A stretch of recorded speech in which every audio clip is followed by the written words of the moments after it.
শনিবার রাত থেকেই হঠাৎ করে তীব্র সংঘর্ষে জড়িয়ে পড়ে আফগানিস্তান এবং পাকিস্তানের নিরাপত্তা বাহিনী। চলতি সপ্তাহের শুক্রবার আফগানিস্তানের রাজধানী কাবুলের কেন্দ্রস্থলে তেহরিক-ই-তালেবান পাকিস্তানকে লক্ষ্য করে বিমান হামলা চালায় পাকিস্তান। নিহত হন জঙ্গি সংগঠনটির প্রধান। এরপর থেকেই সীমান্তে শুরু হয় হামলা পাল্টা হামলা।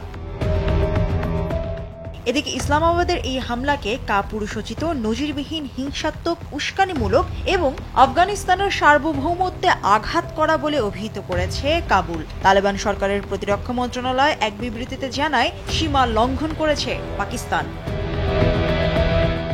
এদিকে শনিবারের হামলায় পাক সেনাদের বেশ কয়েকটি পোস্ট ধ্বংস করা হয়েছে বলে জানায় আফগানিস্তানের স্থানীয় গণমাধ্যম। কিছু পোস্ট থেকে পাক সেনাবাহিনী পিছু হটতে বাধ্য হয় বলেও দাবি কাবুলের।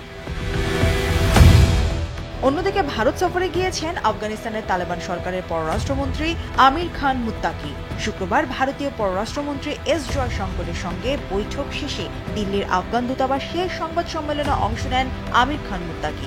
তবে তার সংবাদ সম্মেলনে ঢুকতে দেওয়া হয়নি কোনো নারী সাংবাদিককে। এই নিয়ে শুরু হয়েছে চরম সমালোচনা। ভারতে তালেবানি শাসন অনুসরণ করা হচ্ছে কিনা প্রশ্ন তুলেছে বিরোধী দলগুলো। তবে এক বিবৃতিতে ভারতের পররাষ্ট্র মন্ত্রণালয় জানায়, অনুষ্ঠানটি আফগান দূতাবাসে অনুষ্ঠিত হয়েছে এবং এর আয়োজন করেছে সফররত আফগান প্রতিনিধি দল। সাংবাদিকদের আমন্ত্রণ জানানোর বিষয়টি সম্পূর্ণ তাদের সিদ্ধান্ত। এতে ভারতের কোনো সংশ্লিষ্টতা নেই।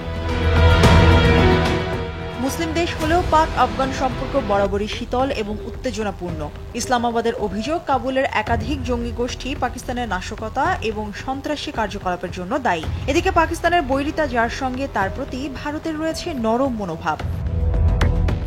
রাজনৈতিক বিশ্লেষকদের মতে, তিন প্রতিবেশী দেশের মধ্যে এমন আক্রমণাত্মক আচরণ দক্ষিণ এশিয়াকে অস্থিতিশীল করে তুলতে পারে। পাক আফগানের সামরিক সংঘর্ষ ভূ রাজনৈতিক সম্পর্কগুলোকে আরও জটিল করে তুলবে।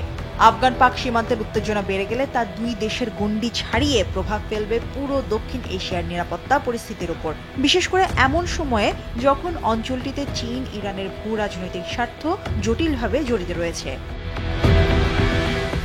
খুব সম্প্রতি গাজায় শর্ত সাপেক্ষে যুদ্ধ বন্ধ করেছে ইসরায়েল। ধ্বংসস্তূপে পরিণত হওয়া অবরুদ্ধ উপত্যকায় ফিরতে শুরু করেছেন গাজাবাসীরা। বিশ্বের এক প্রান্তে যখন সংঘাত থেমেছে, ঠিক তখনই দক্ষিণ এশিয়ায় উকি দিচ্ছে সংঘাতের দামামা। বর্তমান পরিস্থিতিতে তৃতীয় পক্ষের হাত আছে কিনা তাও খতিয়ে দেখার পরামর্শ বিশেষজ্ঞদের।